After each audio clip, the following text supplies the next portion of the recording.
কথাগুলো মন দিয়া শুনবেন। ছোট্ট একটা গল্প শোনাই। একবার একজন ইঞ্জিনিয়ার পাঁচতলা বিল্ডিংয়ের উপর থেকে নিচে থাকা একজন শ্রমিককে ডাকতেছিল, কিন্তু শ্রমিক ইঞ্জিনিয়ার ডাক শুনতেছিল না।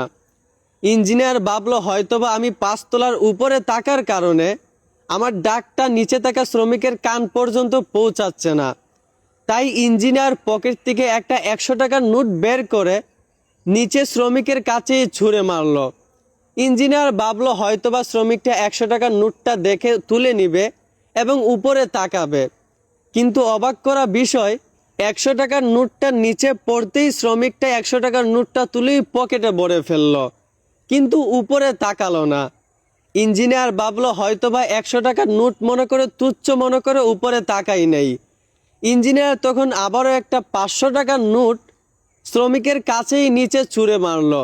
ইঞ্জিনিয়ার ভেবেছে হয়তোবা এইবার বড় নোট দিয়েছি, এইবার উপরে তাকাবে, কিন্তু অবাক করা বিষয়, 500 টাকার নোটটাও নিচে পড়া মাত্রই শ্রমিকটা তুলে পকেটে ভরে ফেললো, কিন্তু উপরে তাকালো না। ইঞ্জিনিয়ার তখন ভাবলো এইভাবে হবে না। ইঞ্জিনিয়ার তখন একটা পাথরের ছোট্ট টুকরা নিচে শ্রমিকের গায়ে ছুঁড়ে মারলো। পাথরের টুকরাটা গিয়ে শ্রমিকের মাথায় পড়লো। সাথে সাথেই শ্রমিকটা উপরে তাকালো। 100 টাকার নোট ছুঁড়ে মারার পরও শ্রমিকটা উপরে তাকায় নাই। 500 টাকার নোটটা পেয়েও শ্রমিকটা কখনো উপরে তাকায় দেখে নাই যে এটা কোথা থেকে আসছে। যেই মাত্র একটা পাথরের টুকরো মাথায় এসে পড়ছে, সেই মাত্র সে সাথে সাথে উপরে তাকালো।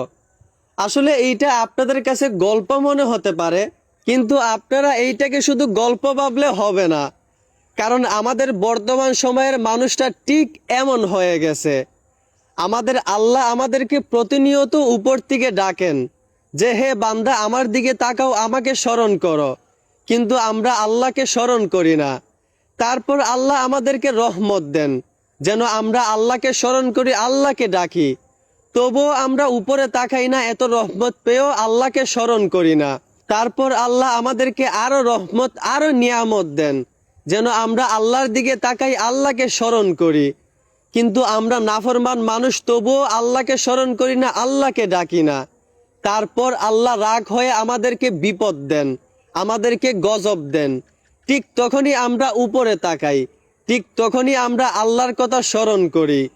খেয়াল করলেই দেখতে পারবেন বর্তমান সময়ের মানুষটা বিপদে পড়লেই আল্লাহকে স্মরণ করে। ওই শ্রমিকের মাথায় যেমন কণার টুকরা পড়া মাত্রই সে উপরে তাকিয়েছে, সে উপরে থাকা লোকটার কথা স্মরণ করেছে, ঠিক তেমনি আমরাও, আমাদেরকে আল্লাহ যখন বিপদ দেন, আমরা যখন বিপদে পড়ি, ঠিক তখনই আমরা আল্লাহর কথা স্মরণ করি। কিন্তু যখন সুখে থাকি, যখন আল্লাহ আমাদেরকে রহমত দেন, তখন কখনো আমরা উপরে তাকাই না, আল্লাহর শুকরিয়া আদায় করি না, আল্লাহর কথা স্মরণ করি না। অতএব এই কথাগুলো বলার উদ্দেশ্য হচ্ছে, আমার ভাই যদি সুখে থাকেন তাহলে অবশ্যই আল্লাহর নিয়ামতের শুকরিয়া আদায় করেন, দুঃখে থাকলেও আল্লাহর নিয়ামতের শুকরিয়া আদায় করেন। আল্লাহকে নারাজ করিয়েন না। আল্লাহকে নারাজ করলে তার পরিণতি কিন্তু ভালো হবে না। আশা করি আমি যেটা বুঝাইতে চাইছি আপনারা সেটা বুঝতে পারছেন। বুঝে থাকলে ধন্যবাদ। উগান্ডায় এক বিশেষ ফল গাছ থেকে একটা ফল চুরি করার শাস্তি হিসাবে এক লোককে মৃত্যুদণ্ড দেওয়া হলো। লোকটাকে ফাঁসির মঞ্চে নিয়ে যাওয়ার আগে তাকে প্রশ্ন করা হলো, তোমার শেষ ইচ্ছা কি? লোকটা তখন বলল, আমার শেষ ইচ্ছা হচ্ছে আমি মহারাজার সঙ্গে মরে যাওয়ার আগে একবার দেখা করতে চাই। তাদের দেশের আইন অনুযায়ী লোকটার শেষ ইচ্ছা পূরণ করার জন্য লোকটাকে মহারাজার সামনে নিয়ে যাওয়া হলো। মহারাজা তখন অবাক হয়ে বলতে লাগলো, মানুষ মরে যাওয়ার আগে তার শেষ ইচ্ছা হয় তাদের মা বাবার সঙ্গে দেখা করা, নয়তো তারা তাদের ভালোবাসার মানুষের সঙ্গে এক নজর দেখা করতে চায়, কিন্তু তুমি আমার সঙ্গে দেখা করতে চাইলে কেন? লোকটা তখন বলল, আপনার সাথে দেখা করলাম তার একটা কারণ আছে। তার কারণটা হচ্ছে আমার কাছে একটা গাছের বীজ আছে, আর ওই বীজটা মাটিতে রোপণ করলে একটা গাছ ওইখান থেকে তৈরি হবে, আর সেই গাছ থেকে আপনারা যা চাইবেন সেই গাছটা তাই দিবে। রাজা তখন অবাক হয়ে বলল, বলিস কি? লোকটা তখন বলল, কিন্তু একটা সমস্যা আছে। এই বীজটা এমন একজনকে রোপণ করতে হবে যে জীবনে কোনোদিন কোনো চুরি করে নাই, কিন্তু আমার হাতে এই বীজটা আছে, আমি তো একটা চোর, আমি তো রোপণ করতে পারবো না। তাই এই বিষটা আমি আপনার হাতে দিয়ে গেলাম। আপনি একজন সৎ মানুষ দেখে এই বিষটা মাটিতে রোপণ করাবেন। রাজা তখন মন্ত্রীর হাতে এই বিষটা দিয়ে বলল, তুমি এই বিষটা মাটিতে রোপণ করবা। মন্ত্রী তখন বলল, মহারাজা, আমার পক্ষে এইটা সম্ভব না, কারণ আমি এই পুরো রাজপ্রাসাদটা পরিচালনা করি। সবসময় সৎভাবে চলা সম্ভব না, মাঝে মধ্যে কিছু চুরিদারি করতে হয়। রাজা তখন এই বিষটা নিয়ে অর্থমন্ত্রীর কাছে গেল। অর্থমন্ত্রীও বলল, আমার পক্ষে এই বীজ মাটিতে রোপণ করা সম্ভব না, কারণ আমিও এই রাজপ্রাসাদে অনেক টাকা লেনদেন করি। মাঝে মাঝে কয়েক টাকা তো এদিক সেদিক হতেই পারে, কয়েক টাকা তো আমার পকেটে চলে আসতেই পারে। তারপর রাজা এই বীজটা নিয়ে গ্রামের প্রত্যেকটা মানুষের হাতে দিলেন। সবাই বলল, এই বীজটা আমার পক্ষে রোপণ করা সম্ভব না, কারণ পৃথিবীতে এত সৎভাবে চলা যায় না, মাঝে মধ্যে সবাই কিছু চুরিদারি করতে হয়। শেষমেশ গ্রামের সবাই বলল, রাজা সাহেব, আপনি এই বীজটা রোপণ করেন। রাজা তখন বলল, তোমরা যদি দেশের সাধারণ জনগণ হয়ে সৎ পথে চলতে না পারো, চুরিদারি করো। একজন অর্থমন্ত্রীও যদি সৎ পথে চলতে না পারে, সেও যদি টাকা চুরি করে, একজন মন্ত্রীও যদি রাজপ্রাসাদ পরিচালনা করতে গিয়ে সে সৎ পথে চলতে না পারে, সে চুরিদারি করে, তাহলে তো আমি এই পুরো দেশটাকে পরিচালনা করি। আমি কিভাবে সৎ পথে চলবো? আমারও তো কয়েক টাকা এদিক সেদিক হয়ে যেতে পারে, আমারও তো মাঝে মধ্যে চুরিদারি হয়ে যেতে পারে। সাথে সাথে যেই লোকটাকে মৃত্যুদণ্ড শাস্তি দেওয়া হয়েছিল, ওই লোকটা এসে বলল, মহারাজা, তাহলে আপনি কেন আমাকে শুধু চুরির দায়ে একা মৃত্যুদণ্ড শাস্তি দিলেন? এখন তো দেখা যাচ্ছে এই রাজপ্রাসাদের এই পুরো দেশের প্রত্যেকটা মানুষ চোর, এবং কি আপনি নিজে মহারাজও চোর। তাহলে তো আপনি মহারাজাকেও চুরির দায়ে মৃত্যুদণ্ড দেওয়া উচিত। তাহলে তো এই দেশের প্রত্যেকটা জনগণ চোর, চোরের দায়ে তো সবাইকে মৃত্যুদণ্ড দেওয়া উচিত। আমাকে কেন একা দেওয়া হলো? যদি আমাকে চুরির দায়ে মৃত্যুদণ্ড দিতে হয়, তাহলে এই দেশের প্রত্যেকটা মানুষকে চুরির দায়ে মৃত্যুদণ্ড দিতে হবে। এমনকি আপনি মহারাজা নিজেকেও চুরির দায়ে মৃত্যুদণ্ড গ্রহণ করতে হবে। লোকটার কথা শুনে রাজা তখন অবাক হয়ে গেল, আর রাজা সাথে সাথেই বাধ্য হলো লোকটাকে ক্ষমা করতে।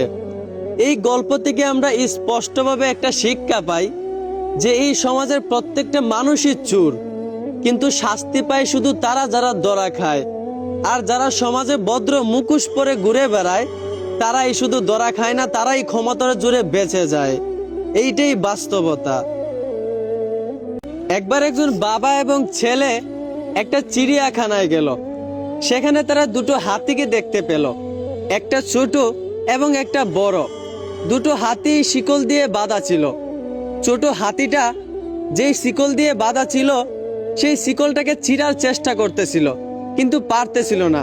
আর ওইদিকে বড় হাতিটাও শিকল দিয়ে বাঁধা ছিল, কিন্তু সে শান্তভাবে দাঁড়িয়েছিল, সে শিকলটাকে চিরার চেষ্টা করতেছিল না। এইটা দেখে ছেলেটা তার বাবাকে প্রশ্ন করলো, আচ্ছা বাবা, ছোট হাতিটা তো শিকল দিয়ে বাঁধা, সে শিকলটাকে চিরার চেষ্টা করতেছে কিন্তু পারতেছে না। ওইদিকে বড় হাতিটাও তো শিকল দিয়ে বাঁধা, সে তো চাইলেই শিকলটাকে চিরে ফেলতে পারে, কিন্তু কেন বড় হাতিটা শান্তভাবে দাঁড়িয়ে আছে?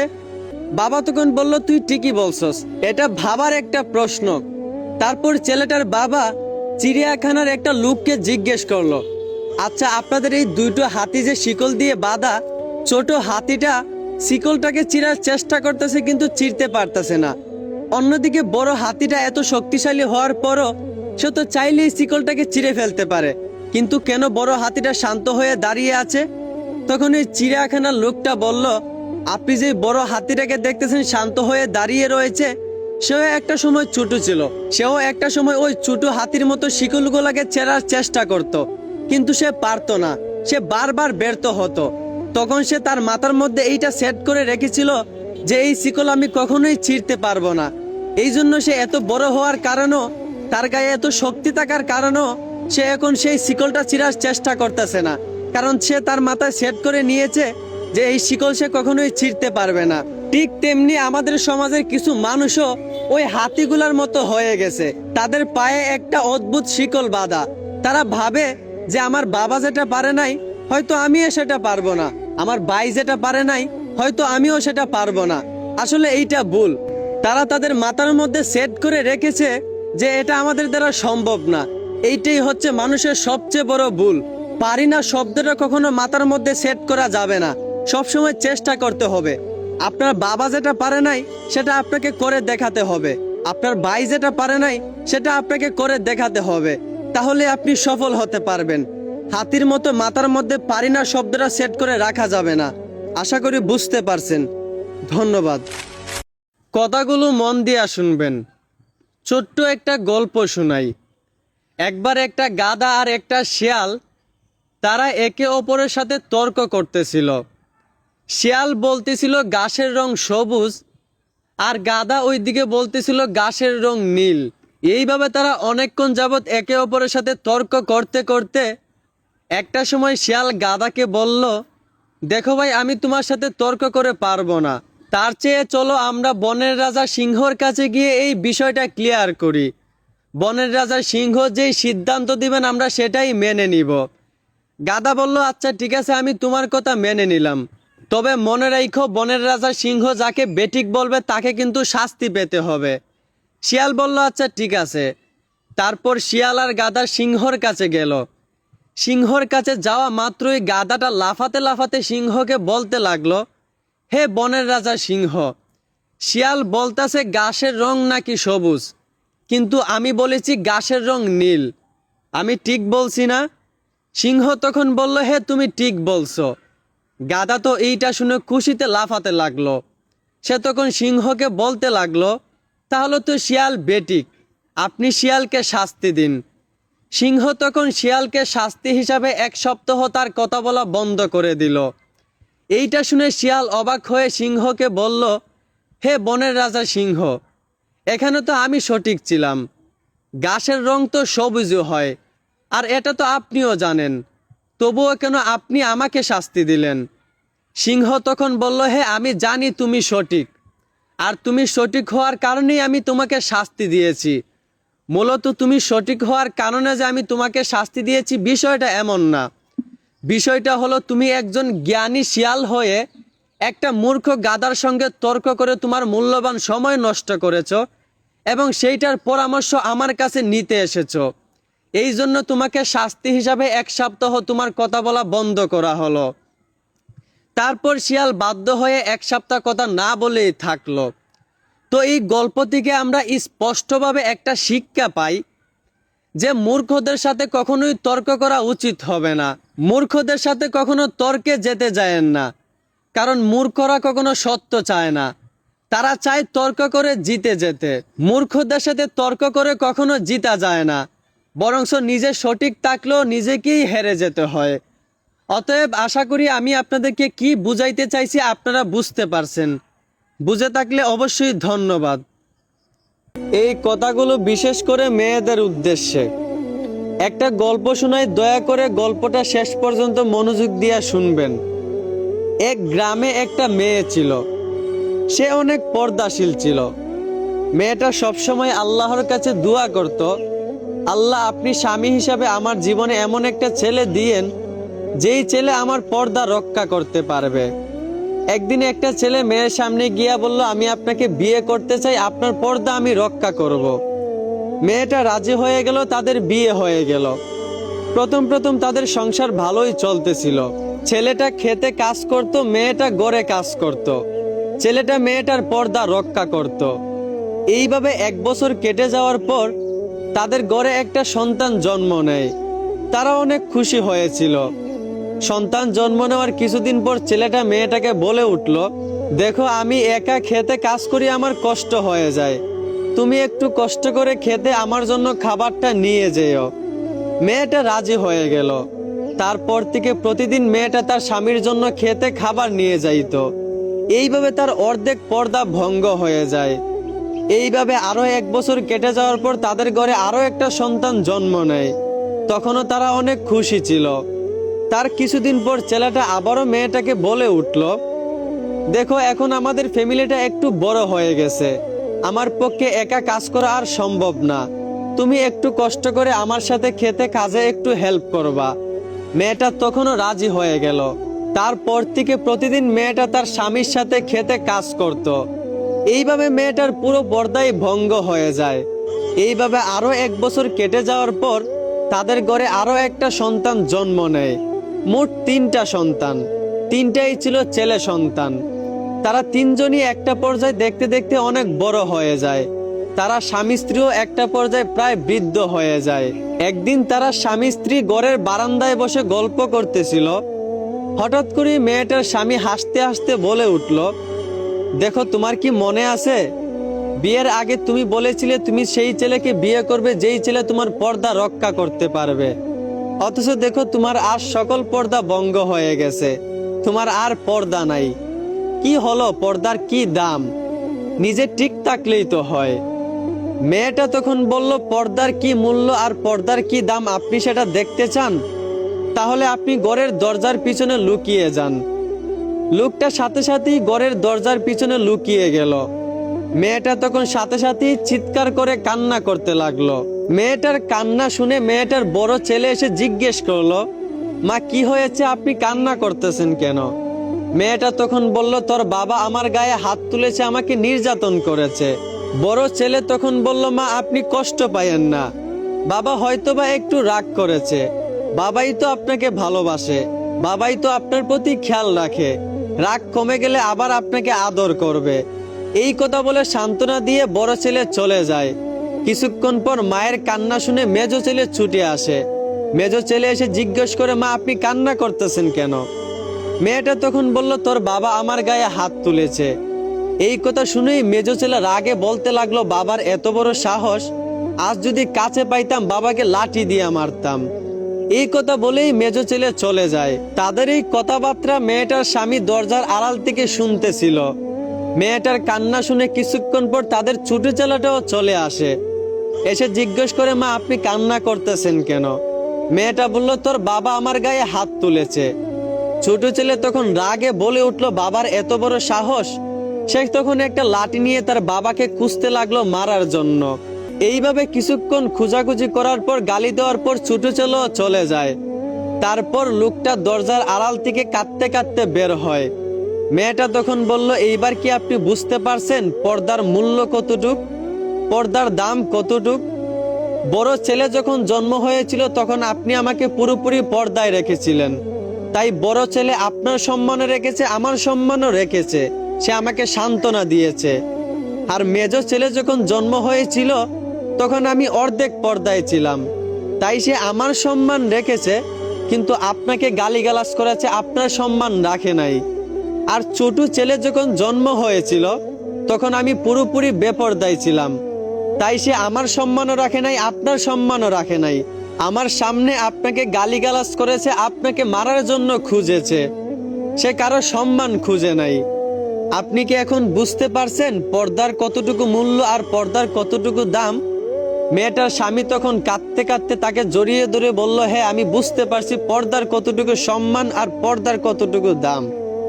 তো এই কথাগুলো বলার উদ্দেশ্য হচ্ছে, আমার বোন, একটু বিবেক দিয়ে চিন্তা করেন, আপনারা এই গল্প থেকে শিকার চেষ্টা করেন। আপনারা যারা স্বাধীনতার নামে বেপরদায় রাস্তাঘাটে চলতেছেন, বোন, দয়া করে পর্দায় থাকেন। পর্দা কখনো নারীদের স্বাধীনতা নষ্ট করে না, বরঞ্চ পর্দা নারীদের সম্মান বাড়িয়ে দেয়, আল্লাহর কাছে সম্মান বাড়িয়ে দেয়। আশা করি আমার কথাগুলো বুঝতে পারছেন। অবশ্যই ভিডিওটি সবার কাছে শেয়ার করে দিবেন। ধন্যবাদ। ভাই মারুফ, একটা কথা শোন। মায়াবতী যখন অন্ধ ছিল, চক্ষু দিলাম তাহারে, সে আমার লগে বেইমানি কইরা প্রেম করে ওই পাড়ার কাশেমের লগে। ওই পাগলায় আবার গাঁজা খায়া পয়রা থাকে ফটিক গোবারের ঘরের বিছে। মজা গেয়া। হোপ, কথাবার্তা হিসাব করে কবি, কাশিম আমার খালা তো ভাই।